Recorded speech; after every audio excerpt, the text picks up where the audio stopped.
It's not just radio, it's Rockland World Radio. RocklandWorldRadio.com.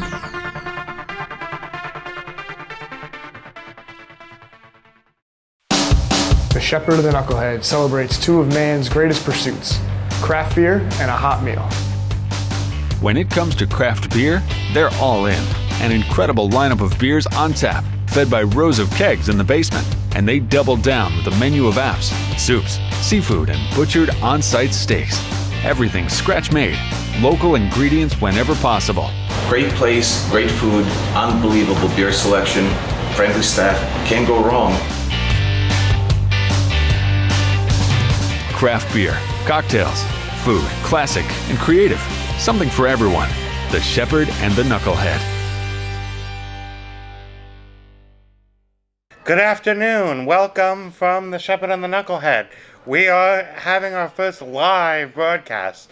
You know, this is an exciting day. I would recommend everybody coming and checking out the Shepherd and the Knucklehead. I got a very good Cigar City Bourbon Barrel Aged Stout. So some of the best beer around from all over the country. And with me is Kevin and John. Say hello. Good afternoon, everyone. Mm-hmm.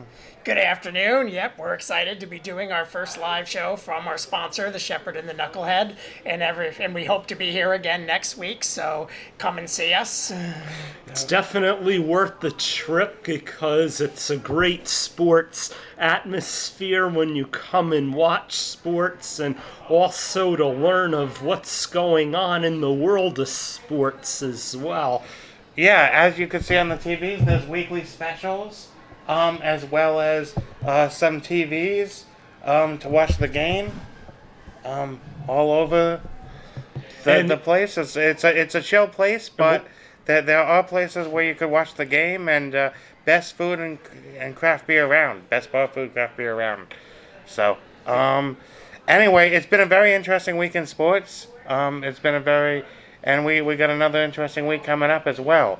So it's about midway in basketball and hockey. We had the All-Star game for basketball. We have hockey in full swing, and we have the off season in football and baseball. We got the cheating scandal that everybody's been talking about and there's as well. Something we want to talk about in baseball. There have been talks of the playoffs, of 7 teams in each league making the postseason, which I don't know how it will be, because it used to be just 4 teams from the American League, 4 from the National League. Yeah. And now what they're talking about is with 7 teams, 1 team would have a first round bye. Yeah, I've heard in detail what the proposed changes are, and the proposed changes are basically, there'll be 4 wild card teams now, and so the team with the best record in each league will have a first round bye. Will have a bye through the wild card round, and then the second best division winner will get first pick out of the bottom 3 wild card teams, out of which one they want to play in a best of 3 series, and then the third best division winner will get the pick of the remaining 2 of the ones that the second best division winner didn't pick. So then they would get to pick the remaining 2 wild card out of the remaining 2 wild card teams, and then the wild card team with the best record would then play whichever wild card team wasn't picked, and it would be a best of 3 series. So that's what they're proposing, and I have mixed feelings about it. Most people I've heard don't really like the rule, and I find myself kind of agreeing with people who say they hope they don't do this. You know, this is being talked about. It's not official. Nothing's official. They're just proposing it. It's a proposed new postseason rule for baseball, and my first reaction is I don't agree with it. Yeah, well, I mean, I've heard a lot of talk on it. It's been on talk radio. That's one of the big things that are on people's minds. I know, because it's definitely a big change. It's a big proposed change to baseball. So, and baseball season is coming up fast. We have the Yankees and Mets already starting spring training. So it's coming up fast. Yeah. And it feels like sometimes, unfortunately, that's kind of the most exciting thing going on in us New York sports, because it's like middle of the NBA season. It almost feels like who cares, with the Knicks and the Knicks being as bad as they always are, and the Nets, they might make the playoffs, but I don't think they're going anywhere. Maybe if they're lucky, if they get past the first round, but that's about it. Maybe next year they'll have a better shot at doing a little bit better. Well, yeah, next year is the year, their target year to really compete when Durant comes back from injury. Yeah, and but this year, it doesn't look like they're going to be so good. Rangers and Devils don't look. Both of them are out of the playoffs now too. Pretty much. Well, Rangers have a chance. Might make the playoffs, but just like the Nets, they probably won't get very far if they do. Right. Yeah. The only really good team that we have so far is the Islanders, and who cares about them? Well, they've been kind of fading too. I mean, they're off to. The thing with the Islanders, I mean, the reason why where they are is because of the head coach. I mean, that team is just playing hard, but I mean, the talent around them, I mean, isn't great. But I mean, who knows what could happen? But I mean, anything can happen in the playoffs, but it will be a matter of time. Even the low-seeded teams get hot at the right time, having a really good goalie who's unbeatable. Or, I mean, the key to success of winning the Stanley Cup, you have to have 4 lines that can score goals and play at a high level. And that's what it really comes down to. And for the Devils, they've made some trades. They traded their long-time captain, Andy Green, who was there 14 years. He went to the Islanders, and they got 2021 second-round pick and a young defensive prospect. And I mean, that you can't beat for a 37-year-old defenseman. And then one of the good players they traded was Blake Holman, who was on another good year, getting 20 to 30 goals, and they traded him to Tampa Bay for a young prospect and a first-round pick. And, I mean, Coleman was a good player. I mean, yes, he'll be missed, but I think for the Devils, it's better for their future going further. And for the Rangers, one of their big storylines, the rookie goalie, has been really successful, and I mean, they've been making games really exciting with Artemi Panarin. Yeah, they've been fun to watch. I don't know if they've developed their potential quite yet, but the Rangers have been fun to watch, I think. They're a pretty fast-paced team. I think it would be better if they just had 3 good lines, I think, instead of having 4 lines, but in hockey. But, back to what you were saying, though, in baseball, which is where this conversation got started, with regards to the whole change, proposed changes, is I don't know if it makes the game that much better. It just makes it a little bit more confusing. I don't think there was anything wrong with the playoff format the way it was back when it was, just one wild card team instead of a one game playoff for the wild card in each league. That's a lot to put on, I think. I mean, if they... it's a lot to put on one game. So Yeah, I agree that I definitely liked it better when there was one wild card team. One thing that they should do rather with the wild card team, rather than have the one game, they should at least make it best out of 3 to make it more interesting, rather than doing the 7 teams in the postseason. Well, that's what they are doing. It will be best. It will be best out of 3. It won't be a one-game playoff. It will be best. It will be best out of 3. So that's that. I'd say at least they're not making it a one-game playoff. But do they really need to expand the playoffs to 7 teams per league? I don't think so. I think it would take a lot longer to finish. Yeah. well, that too. I mean, baseball already goes till sometimes November. So Yeah. Yeah, I wonder if they're thinking about possibly shortening the regular season. What would you think of that if they end up doing this and shortening the regular season? How many games would they eliminate? I don't know. I would guess they could probably do. Maybe they would cut the season to either back to what it used to be, 154 games, or maybe back to or even 150 games. What would you think if they did this and shortened the season to, let's say, 150 games?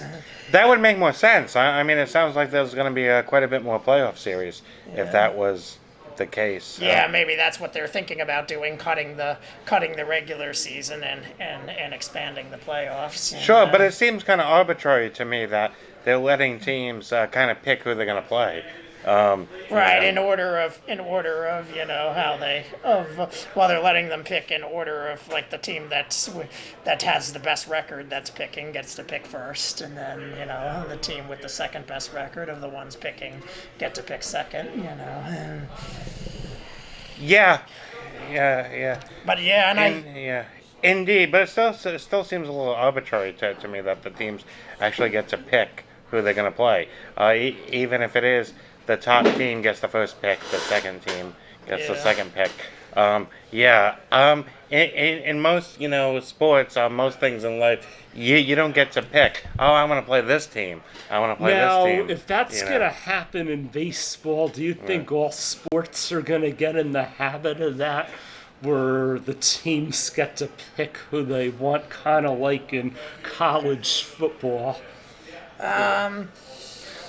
Probably not. I don't see them doing that, and baseball is the only sport I see them talking about doing it in, and they're... Well, it's a very different sport, especially because it's much tougher to make the playoffs. You really have to be the first place team or one of the best second place teams to make the playoffs. So, and that's part of, I think if you expand it also to 7 teams in the playoffs, that totally changes that kind of level of competition that you see currently, that it really is, the very few teams that get into it. And you make it like any other sport. Now, I mean, I actually think in some ways it's a little bit more fair in the way they do it with the other sports. The one team plays the 8 team, two team plays the 7 team, 3 teams plays the 6 team, 4 team plays the 5 team. It makes sense, The way they do it in definitely with the one-day game playoff, I definitely don't agree with that. With the way they do it in hockey, it's a little bit more complicated as well.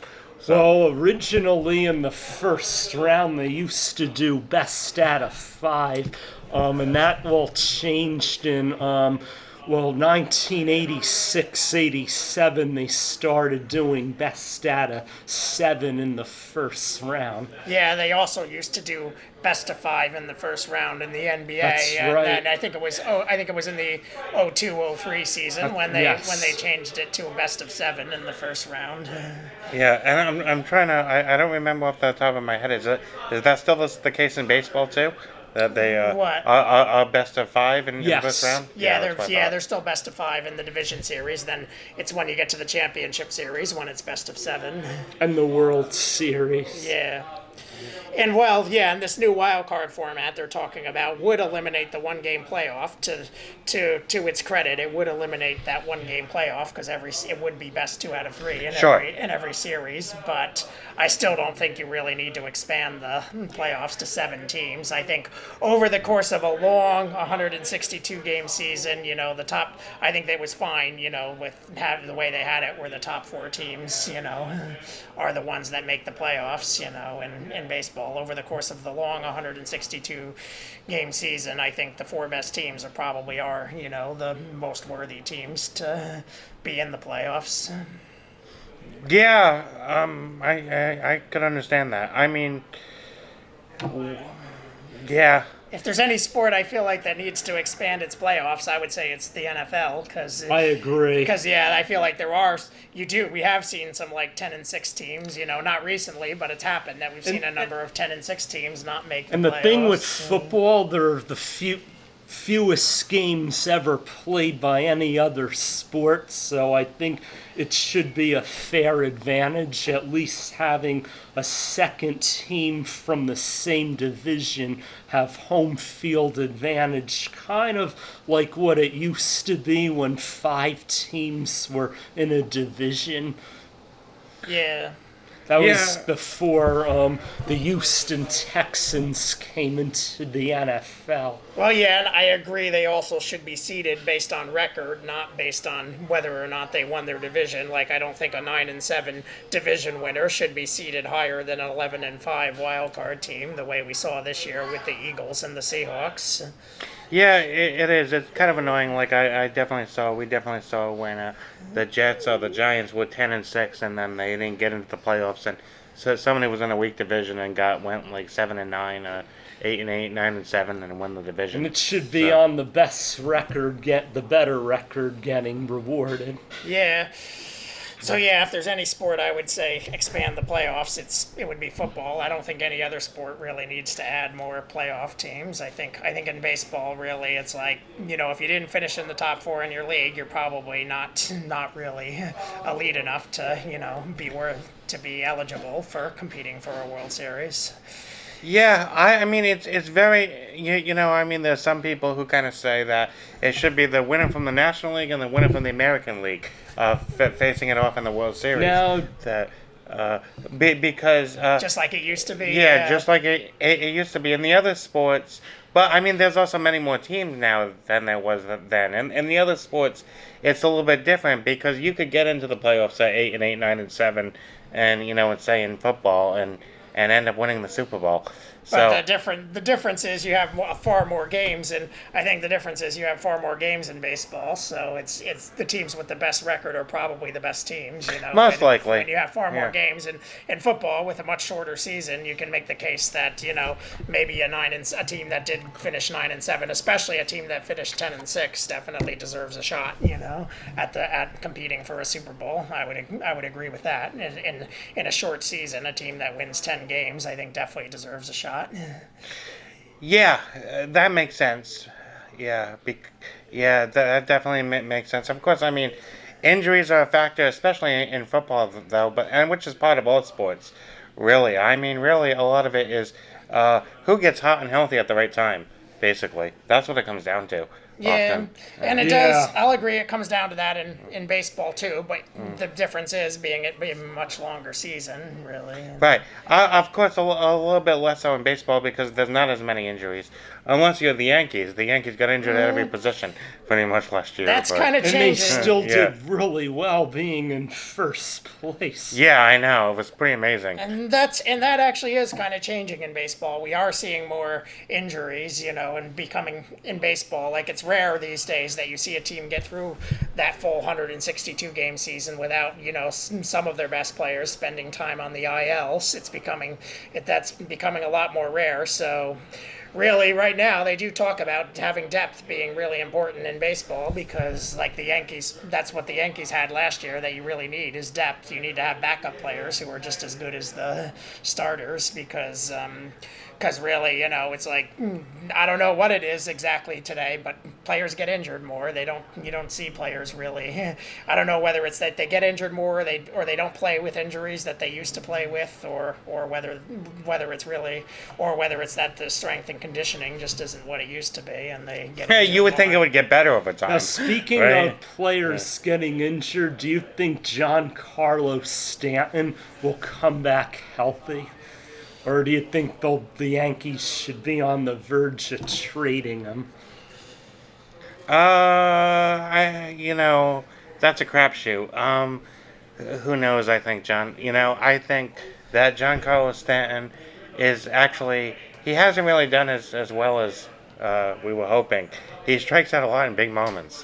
So, I kind of be okay with them trading him. I would actually. trade him if I were and get something better what the Yankees could use. Yeah, I wish the Yankees had paid Didi Gregorius over him. It seemed like the Yankees gave a big contract to him instead of Didi Gregorius. Right. Yeah. And now Didi Gregorius has moved on. Yeah, to the Phillies. So. Right. And the biggest, as far as who we hope gets healthy, the biggest concern is, of course, James Paxton. Starting the season on the IL with after having surgery for a back hernia. So we hope he doesn't spend more than most of the season on the IL. He's the way Severino did last year. Right, and starting pitching, that has been one of the big things with them.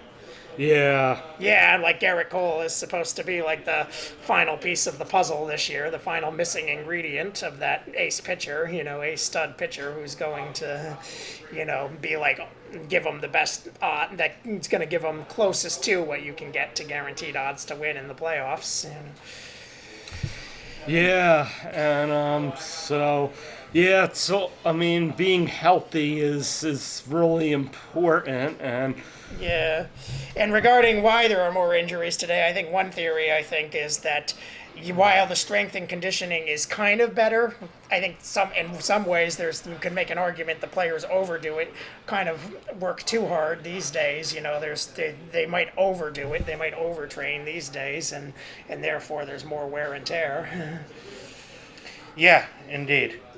I think that's that is a good possibility, and part of of anything in life really is balance. Right, and the modern athletes, of course, have to overtrain because they're expected to run at like speeds that are almost not humanly possible. Right. Like they have to run at near car speed, probably. For some of the times, they have to sprint at near car speed. Right. Well, there's a lot of pressure for sure. Yeah. That's why people did steroids and stuff, really, because there was a lot of pressure on them to be as good as they can be. So, it was. It was very. It's very tricky. It's very competitive. It's very competitive. No matter what sport it is. So, but back to what you were saying though, Kev. I think you're right. The 162 games. Most of the time, the top teams are the better teams, and those are the teams that win more series. You're going to expect, hopefully, that the Yankees are going to beat the Baltimore Orioles, or a team that's much less inferior on a regular basis. Right, So. and in baseball, it's like you had one of your best players spend a lot of time on the IL injured. There's a lot more time to make it up than there is in football. In football, one of your best players gets injured, and there's not really as much time to make it up. There's not really many more games to make up for it if and when he comes back. Right. Yeah. Well, like say the NBA is also kind of the same way that usually the better teams usually do win. Yes. Yeah. And of course, in the NBA, you can be mediocre. You can often be mediocre and make the playoffs. Mediocre and make the playoffs. Yeah, with like a not that great of a record. Because I remember back in the early 2000s, the West was a more dominant conference, and you would get away in the Eastern Conference with not so good of a record, and then be successful. Yeah, and kind of as pathetic as it is, like as mediocre as you can be to make the playoffs in the NBA, they're actually talking about expanding the NBA playoffs as well. Really? Really? Yeah, Wow. they've been. I think we discussed this on one of our previous shows, but what I think it is like the teams that finish 7-11, will have like their own, like a playoff to determine who is the 7 and 8 seed going into the playoffs. Kind of like a wild card. Yeah, kind of like they'll like teams 1 through 6 will be automatically in, and then teams seeded 1 through 6 will be automatically in, and then teams that finish like 7. I think it was like 7 to 10th. If you finish 10th, then there's like a 4-way playoff to determine who gets the 7 and 8 seed.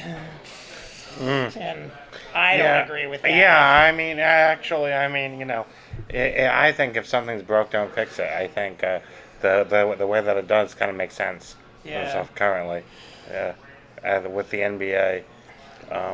But you see it once in a while. You see a team that's an 8 seed kind of make it, like the 1999 Knicks that kind of ran all the way to the finals. I think they're the only 8 seed though to ever make it past the second round. If it wasn't for the lockout that year, how do you think the Knicks would have been better than? They would have been higher seeded. Yeah. So they were actually better than their record indicated, and that happens sometimes too. So. Yeah, and they're the only 8 seed to make it past the second round, and that has an asterisk next to it with it being the lockout season, because they probably would have been much higher seeded if it was a full season. Right. Yeah. I mean, and that's a lot of it. Getting hot and healthy at the right time. That's a big part of sports. Right. Well, and that Knicks team underwent a lot of changes, like with bringing in getting trading Starks and Oakley and bringing in Sprewell and Camby. Sure. So it was kind of in transition, and they sort of had to develop the chemistry. Yeah. At the start of the season, that's why they kind of stumbled through most of the regular season, and then if it was a full length season, they probably would have been a lot higher seeded than they were. Sure. Yeah. Well, health has a lot to do with it in all the sports, really. But of course, so does depth. I mean, of course, the Yankees showed that last year, having good depth. In baseball. The 2004 Detroit Pistons, I think, were also a very deep team, and maybe even some of the Golden State Warriors teams and Portland Trail Blazers teams at some point over the past 10, 15 years. Yeah. That is really a big thing.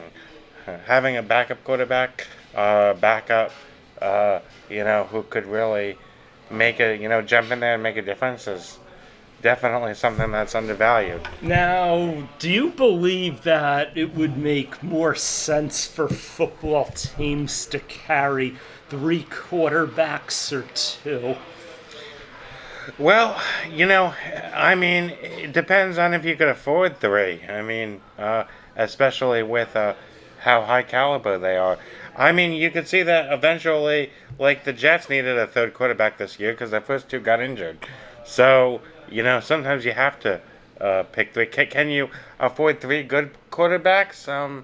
Then something else might suffer. So, that's the way it is with the salary cap now. Yeah, and unfortunately, one thing I'm hearing right now, the Jets might have to make a tough call on far as who they're going to keep and who they're going to let go. And they're saying reports are indicating it's unlikely that Robbie Anderson is going to be back with the Jets in 2020. They don't think the Jets are going to be able to or want to pay him as much as he's going to ask for. And it's probably, I think the Jets do have to make a tough call there because he did have a good breakout career year this year, and they'd love to re-sign him, but at the same time, they have a lot of other needs, so how much can they really afford to spend on one player? Yeah. Depending on what their cap situation is, they need offensive line, a pass rush, and a secondary, the other holes to fill in. Right, and they're preparing they're gonna have to pay Darnold at some point, and right now they probably want to pay Jamal Adams, lock him up. At least I hope they do. I'm worried they're going to trade him. I hope they do too. They should lock him up. Well, they've already tried to trade him. I know, so I'm worried. I'm hoping they have they're planning to try and lock him up, but I'm also wouldn't be surprised if they end up trading him. And I mean, it's unfortunately they're the Jets, so I have to be prepared for them to do just about anything that would be, that would be Disappointing. The thing that got me was I don't know what McCagnon was thinking in terms of letting the kicker walk away. I mean, he was a Pro Bowl kicker, and I mean, that's an important piece to have on your team because in certain situations you need your kicker to score points for you. Yeah, we've seen many games where it comes down to the kicker. Yeah, how many games decided by a field goal for sure, Yeah. Yeah, no doubt. It's yeah. I'm not optimistic. Me neither. Either. I'm never going to be optimistic until I see the Jets start winning on a consistent basis. Until I see them get to a Super Bowl. One thing the Jets have to prove they can do is after they have a successful season, they have to prove they can be successful with the tougher schedule playing under pressure because a lot of times that hasn't worked out for them. Yeah, that's what I mean by consistent success. I want to see them start to have they could have like a 10-win playoff season next year, and I'm still not going to be optimistic that they're headed in the right direction because how many times have we seen it before that they have a 10-win playoff season and then the next year they're back to being a last place team? We've seen that act too many times. Oh yeah, it's happened so much over the years. It even happened like in the 80s or back in the days of long ago. I mean, the Jets are the Jets. Yeah, and it'll basically, I think, take them getting to at the very least, getting to a Super Bowl for me or any of the vast majority of the Jets fan base to ever be sold on this coach and quarterback. Really, that's what it'll take for me and the vast majority of I think the fan base to really be sold that on the coaching quarterback and feel like they're headed in the right direction because we've seen too many seasons where they have a good where they make the playoffs and even have a good playoff run to the AFC Championship game, but then we think they're right there on the right track, and then everything falls apart a couple years later. So we've seen that too many times that I don't think even a playoffs season next year is going to have us convinced. It'd be a long time. I mean, it's been a long time since the Jets made the playoffs. They haven't made it since 2010, their first year in the new stadium, and their stadium was called New Meadowlands Stadium, and the year after that they changed it to MetLife Stadium. Yeah. I wonder if that had anything to do with it. I would hope not. Yeah. And I think just Joe Namath is going to have to die first. I think he cursed the Jets. I would hope not, but... Yeah. Well, yeah, make no mistake, if they make the playoffs next year, will I be excited and happy? Yes, but will I be convinced that they're headed in the right direction and that they were going to build on to from it? No, I would have to be still as skeptical as ever of them, even if they make the playoffs next year. Yeah. Yeah. Well, yeah. Yeah, you've seen that too many times, right? Yeah. Yeah, I know. And another thing, they've gotten these good players who are past their time, like in their late 30s. I mean, which has been a habit which they have to realize to get young, like the right pieces. Hopefully, Joe Douglas could work something out. Yeah, well, I mean, it would be good to start if they keep the pieces that they have, but we'll see how that goes. I think their first order of business in the draft offensive line.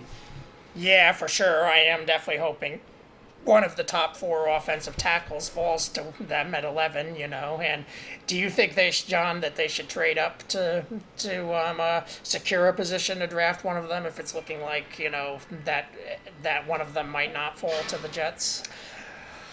That's a in some ways it would make sense, but it all depends on if it would be worth it or not, of who could fit into the system. I can't. And who they would have to give up, too. How much? They would yeah. have to decide on that. Right. Yeah, because they can't. Unfortunately, since they have many needs, they can't afford to give much up. You know, they have because they still because they most need the offensive line help for sure, but they also may need wide receivers if they're unable to reach a deal with Robbie Anderson and defense beyond Jamal Adams. They don't really have any all pros on anyone really proven superstars on defense either. You know. There's a couple players that are in free agency that the Jets should look into, especially on defense. Yeah, who are those players? Well, one player who I saw was Arik Armstead. He plays for the 49ers, some big defensive end, and he's had a couple of sacks, and I think he would fit in Greg Williams' system. Yeah, that would be a good acquisition for the Jets, since I think that's one thing they've been missing for a while is that real edge pass rusher, defensive end. That's We thought it was going to be Leonard Williams, maybe. I think he's not a defensive end. I think he could help Quinnen Williams a lot too.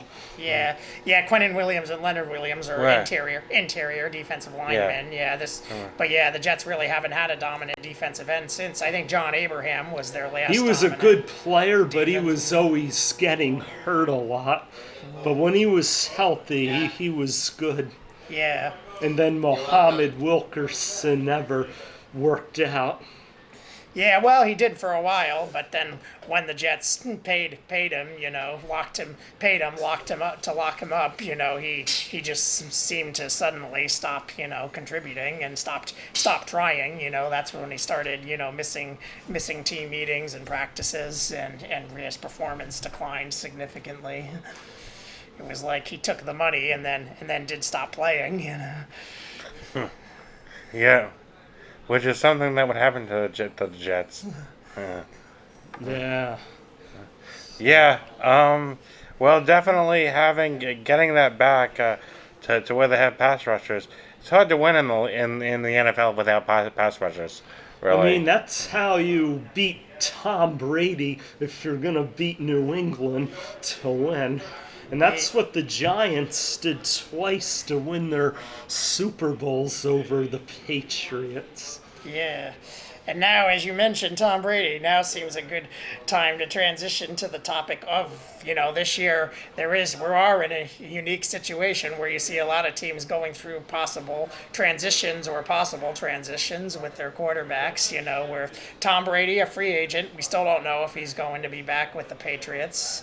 But one thing that has been declared is the LA Chargers are going to part ways with Phillip Rivers. Phillip Rivers will not be back with the Chargers next year, so he will either be retiring or have a new team or be with another team next year. What do you guys think of that? Well, I think if he's smart, nobody really wants to see a star player with another team. I think a star franchise player with another team, but it. I don't know. If he's smart, I think he'll retire.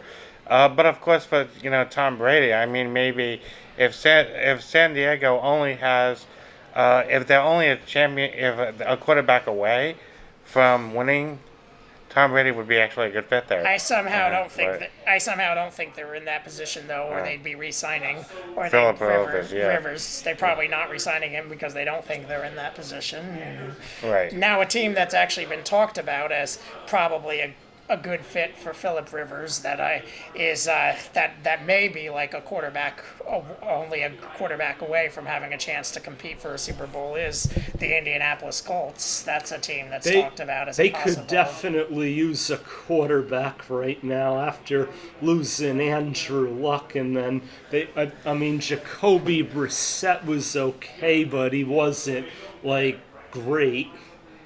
Yeah, well, that could be a good one for either Phillip Rivers or Tom Brady if they still want to play, or if I mean, something tells me that Tom Brady's going to be back in New England, but who knows? I mean, Yeah, well, Yeah. and Phillip Rivers, keep in mind, I imagine he has like kind of everything to cement his Hall of Fame legacy, but a Super Bowl. He kind of needs that Super Bowl to cement his Hall of Fame, credentials. So, I think he might want to, go somewhere where he has if he can go somewhere where he has a chance to finally get a Super Bowl. I think he might be worth it for him. Sure. Yeah, that's true. So he would be looking for a team that is only missing a quarterback, but has all the other pieces in place. Right. So, and that may be Indianapolis Colts because they did all right last year with Brissett. Yeah. With Brissett, who really isn't that good. Yeah. Yeah. Right. So, I mean, it's very rare that you have this many high caliber free agent quarterbacks, star quarterbacks on the market. And even Tampa's even thinking of parting ways with Jameis Winston. Yeah, and Tampa there has in turn also been talked about as a possible destination for Phillip Rivers too. Yeah, that might work for him because it's a warm climate, and we're in San Diego. That would work out well for him. Yeah. Either there or Indianapolis, because Indianapolis, although it's a cold climate, it's a dome stadium, so weather is not a factor there. When they're home, anyway. Well, I mean that's true for every team, actually. Now, do you think Indianapolis belongs in the AFC South, even though they're really the North? No, I don't think they belong in the AFC South, but I probably do the whole division's a little bit differently. I would too. Well, yeah, you can say the same thing about the Dallas Cowboys in the NFC. No doubt. In the NFC East, even though they're definitely a West, even though they're definitely more in the West than the East. West or Central, but yeah. They should be in like the same division as the Saints. Mm-hmm. But I do think it makes a good rivalry with the Giants and the Eagles. Because that was an original rivalry. Yeah, and that's why that's why they don't shuffle. That's why they're not shuffling the divisions, because of the divisions rivalries. They're not going to take, and the fans kind of live off of the rivalries. Same with the Jets and Miami Dolphins. Yeah. Well, yeah, they're probably historically, arguably the biggest AFC East rivalry, but right now it's Jets-Patriots more so, I'd say, than Jets-Dolphins. But it's true, in the past, before the Bill Belichick days, it was more Jets-Dolphins might have been the biggest AFC East rivalry. At least the Miami Dolphins are in the East. Yeah. Of course, they're in the Southeast, but they're in the East. Yeah, they would still be considered the East. Right. Yeah. I mean, they're definitely on the East Coast. So, but, that I could understand a little bit more than, say, the Dallas Cowboys. The Arizona Cardinals used to be in the AFC East and the NFC East, too. And they were originally the St. Louis Cardinals. Mm-hmm. Do you think St. Louis will ever get a football team again? Who knows? If somebody wants to buy a team and put them in St. Louis, then yes. If not, probably not. Right. Well, I haven't heard any talks about the NFL adding any expansion teams, but I have heard talks about along with the new playoff rules in baseball. I think they also are looking to me. I think they are talking about adding baseball. The MLB might be looking to add a couple of expansion teams. Yeah. Do you know where? I think one of them was. I think one place talked about as a possibility was Charlotte, and I'm trying to remember what the other one. Las Vegas. Oh yeah, that was it, John. Yeah, Las Vegas. Yeah. Yeah, I remember they used to have a team in Montreal, but not anymore.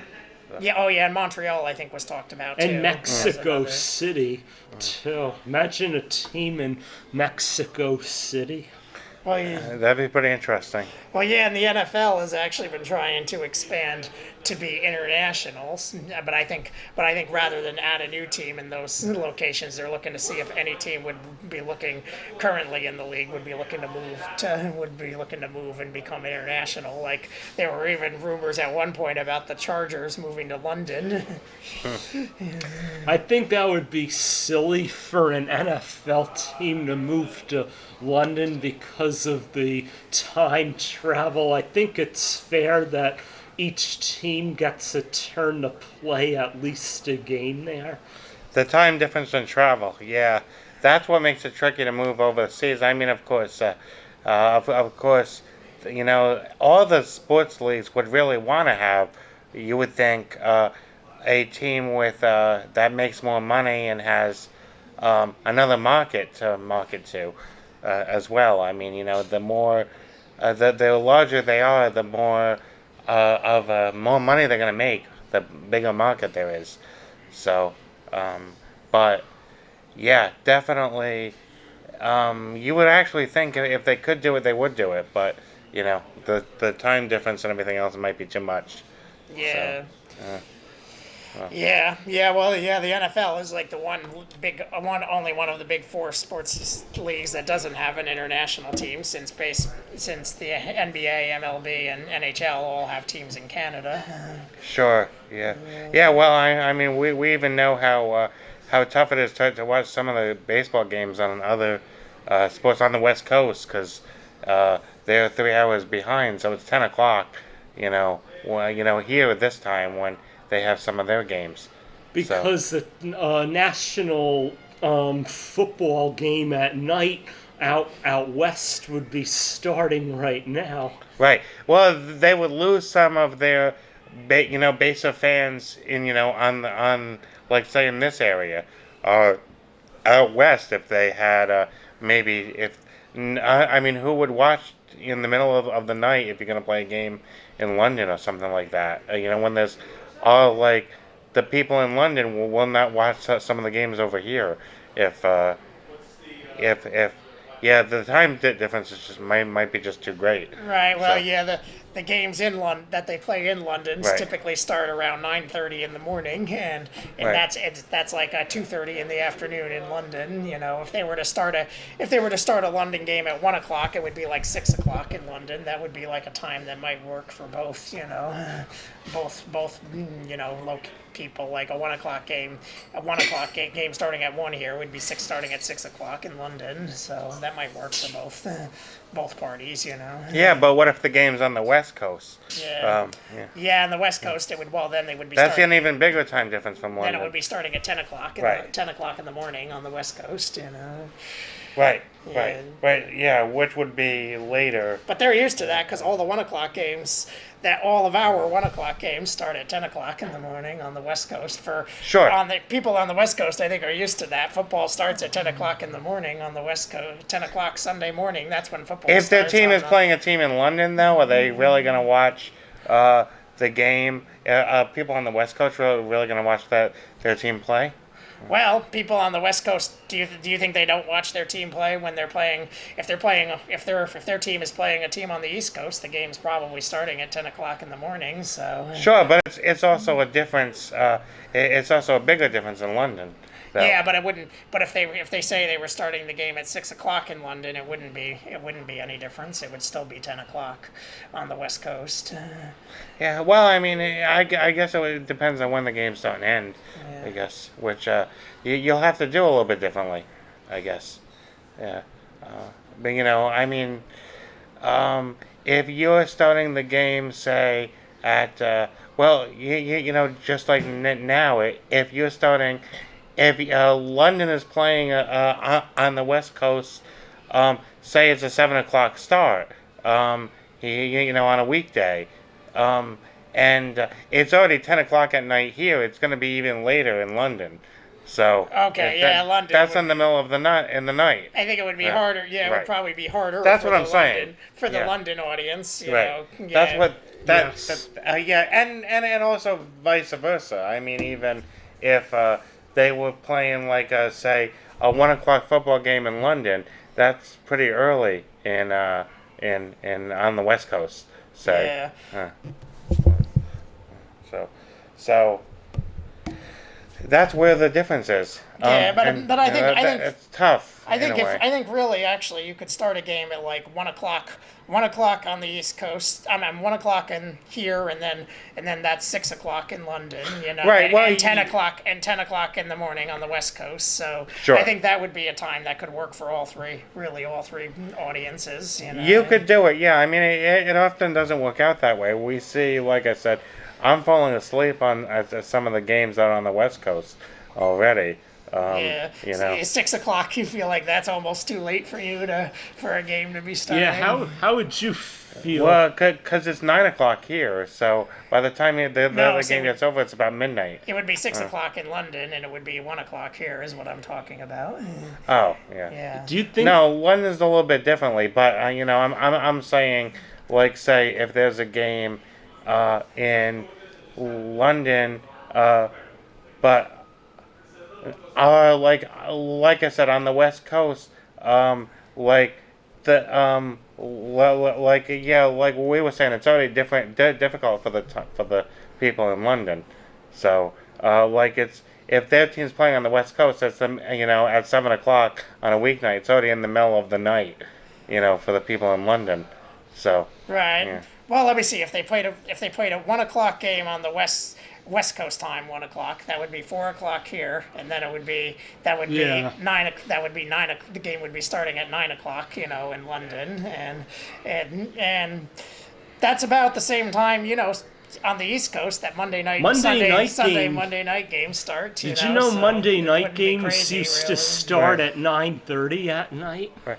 I guess it could be done. You just have to carefully plan almost when the games are going to be. Yeah, did you know they went from 9:30 to 8:30? Yeah, 9:30. I don't remember them ever starting as late as 9:30, but 9 o'clock. Yeah, I do remember back when they were when Monday Night Football was on ABC. 9 o'clock was the start time. Then it moved to 8:30 when it moved to ESPN. And yeah, even back in the day, baseball games and hockey games used to start at 8 o'clock at night instead of 7 o'clock. And yeah, what do you think of baseball games now starting at 6 o'clock? It was hard for us to get to the stadium by 6 o'clock, I right? know. When we went there? I just hoping they don't change that for hockey games going to 6, because it used to be I liked 7:30 the best time, but I mean I understand why they had to move it to 7 to get it done sooner. Right, and same thing with why they moved it to 6 to get it done sooner, because fans are probably complaining like it's hard for them to go to games, and if they have to work the next day, it's hard for them to go to games because they get during the week because they get home so late. If the game starts at 7, they get and say if it goes into extra innings, it could be baseball games can go like up to 4 hours long, especially if it goes to extra innings, and if they don't get out of the game until 11, and then they're not getting home probably till at like 1 in the morning, and then have to get up for work, in like maybe say another 5 hours, Right. Yeah. It's tough to find a start time that works for everybody. Yeah, I remember guess. back in the day when all baseball games used to be day games. There were no night games, not even on. No night games? Well, you have to go back a long time for that. I think you have to go back to like That's true. 50s, 60s. But there was once upon a time when there was no night games. Every game was played during the middle of the day. Every game was 1 o'clock. Back in the day, yeah, it used That's to true. Be 1 o'clock was the start time for every game. Well, there was a time when they didn't really have actually all the lights and everything with the stadiums. So. Oh, wow. Yeah. Yeah, I'm not sure when they first started having night games, but I know back in the 50s, like every game, even the World Series game, started at 1 o'clock in the afternoon, Right, yeah. Yeah, no doubt. Well, I mean, electricity and the access to it kind of expands a lot of things. People do a lot more into the night and stuff. People used to kind of get ready for bed at night before electricity, but... Right, and I think it was... I think it was as recent as at least as the late '60s. Like I think like back in at least as recently as 1969. I think all all the baseball games at least were played at 1 o'clock, including the World Series games. Yeah. I know. Yeah, no doubt about it. I mean, it's hard to believe. That was 50 years ago now, but 1969. But yeah. And the Super Bowl, I guess, was always played at the same time. Probably not. Actually, I'm not sure about that. Actually, that was played, I think, during the day too. Actually, because there weren't always lights. They didn't have the first few Super Bowls, at least. There weren't always lights. So I think it used to be that way with the Super Bowl too. The Super Bowl used to be played at 1 o'clock, or sometime in the afternoon. I don't know if it was always necessarily before dark, but it was played before dark. It was played in the afternoon as opposed to the evening. Yeah. Right, and right now you can kind of say it's played in the afternoon on the West Coast since it starts at 6:30 on the East Coast and 3:30 West Coast time. If we were living in California, people would be getting up and having breakfast to watch the 1 o'clock games on the East Coast. Yeah, this is true. Mm-hmm. Yeah, it's like you get up, and football's just starting as you're getting up on the West Coast on Sunday morning. Depending on how early of a riser you are. If you're like not an early riser, then it's probably starting right as you're getting up. But if you're an early riser, then it might be you might have several hours before it starts. Yeah, it's typical brunch time when it starts on the West Coast, the 1 o'clock games. Yeah. Yeah, it's like 10 o'clock in the morning on the West Coast. Right, yeah. Which they essentially like. I mean, it's basically football all day they have. Yeah, basically. they really, it's like, they're used to it being that way, just like we're used to it being 1 o'clock in the afternoon being the times when the games start. Right. Yeah, no question. Yeah. Definitely. The when it start later, the 4 o'clock games are the best. Like when it's still light out. Yeah, indeed. Yeah. It does get a little bit tougher when it gets dark earlier. Yeah. Well, I mean, definitely going to the games, it's a little bit colder for sure when it gets darker. It's cold and dark in those November, December games that we go to. Yeah, imagine the night games in December, the Sunday night, Monday night games in December. Gets cold. Yeah. Yeah. That's where you have to prepare to wear ski clothes when you're at the stadium. Just like you were at the final game at the original Giant Stadium, right, John? That's right, when the Jets won 37-0, the last game in Giant Stadium. Yeah, against the Cincinnati Bengals, right, John? That's right. Mm-hmm. Yeah. So, yeah. No, that's good, but gosh, it was cold that night. Yeah. Yes, it was. I was sick. You invited me, but I couldn't come. Yeah. Yeah. That seems like it was yesterday, too. Yes, it seems like a moment to remember, and the thing is, it's always good when your team wins, but when it's cold and your team doesn't win, then it's miserable. Yeah, that's why I don't think I would ever go to a December game, especially not with the Jets. I would go to. I usually pick. That's why I look to pick to a September or October game to go to when the weather is still warm and nice. Not wanting to go and spend and freeze, and watch them. And imagine going and standing in cold weather and watching them lay an egg, Yeah, indeed. Yeah, exactly. Right, Kev? Because when we've watched them lay an egg many times when we go to games, but at least it's in in nice weather, Right. It is. So we're not like freezing, Right. Yeah. Indeed. Yeah. Right. Exactly.